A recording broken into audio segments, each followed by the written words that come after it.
ကျောင်းတက်ရမည်ပထမဆုံးနေ့မှာတင်ကျောင်းနောက်ကျနေတဲ့မိန်းကလေးကိုလုံခြုံရေးဝန်ထမ်းကတားဆီးထားပေမဲ့နောက်ကျမှရောက်လာတဲ့နောက်ထပ်ကောင်လေးတစ်ယောက်ကတော့ဘာကူမှဂယုမစိုက်ပဲကျောင်းထဲကိုအေးအေးဆေးဆေးဝင်သွားတာကြောင့်မိန်းကလေးကမကြည်မနှက်နဲ့သူ့ကိုတားပြီးအရန်ချောတာပဲလို့ပြောင်ကြချီးမွမ်းကကျောင်းထဲကိုအတူတူခိုးဝင်ခွင့်ပေးဖို့တောင်းဆိုခဲ့ပါတယ်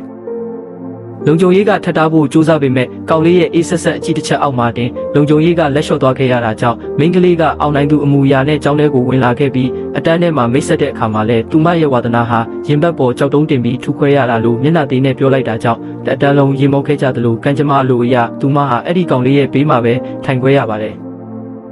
စာအုပ်ဖွင့်လိုက်တဲ့အချိန်မှာဖားတကောင်ကစာအုပ်ပေါ်ခုန်တက်လာပြီးကောင်လေးကဒါဟာသူ့ရဲ့သူတည်တနာပစ္စည်းမို့လို့အားနာကြောင်ပြောတဲ့အခါသူမကကြောက်ရွံ့ခြင်းမရှိပဲဖားတွေကပြင်းစရာကောင်းကြောင်နဲ့ဝက်ဝံအနက်ကြီးတွေကိုဖမ်းတာကပိုစိတ်ဝင်စားဖို့ကောင်းကြောင်ပြောလိုက်တာကြောင့်ကောင်လေးကသူမကိုစိတ်ဝင်စားသွားခဲ့ပါတယ်နေ့လယ်စာစားချိန်မှာလဲခောက်ဆွဲတစ်ဆက်ပကံတယောက်ထဲမှာစားပြီးပတ်စံရှင်းခိုင်းတဲ့အခါမှာတော့တောရွာမှာတော့ကအမြဲတမ်းအလကားစားခဲ့ရတာကြောင့်ပတ်စံပေးရမှန်းမသိပဲကြောင်တောင်ဖြစ်နေခဲ့ရကနေသူမရဲ့ဝမ်းနည်းစရာတိတ်ကပေါ်ထွက်လာခဲ့ပါတယ်တကယ်တော့သူမဟာငငယ်ကလေးကမိခင်ဆုံးပါခဲ့ပြီးဟခင်နဲ့မိထွေးဖြစ်သူတို့ကတောရွာမှာပြစ်ထားခဲ့ကြတာဖြစ်တယ်လို့အခုမှကြောင်ပြောင်းပေးပြီးပြန်ခေါ်လာတာဟာချစ်လို့မဟုတ်ပဲတုံလို့စရာကောင်းတဲ့လျှို့ဝှက်အကြံစီတစ်ခုကြောင့်ဖြစ်နေခဲ့ပါတယ်